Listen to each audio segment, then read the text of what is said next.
Сәлам гыйлемлеләр, һәм без хәзер сезнең белән Галимҗан Бароди турында сөйләшәбез.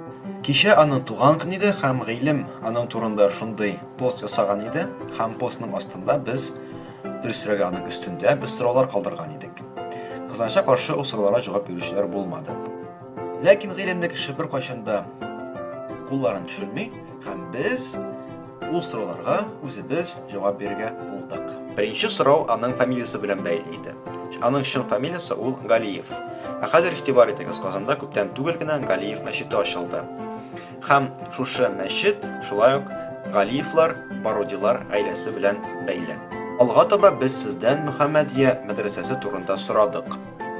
Бароди җитәкчелек иткән бу мәдрәсәгә аның әтисе Мөхәммәдҗанның исеме бирелгән була.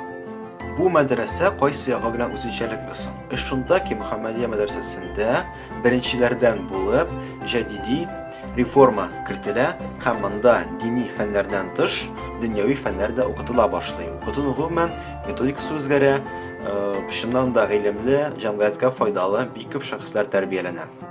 Аңа кадәр Уфада мөфти булган 6 шәхестән аермалы буларак Бародины беркем дә мөфти итеп билгеләми. Аны съезд, ягъни корылтай сайлый.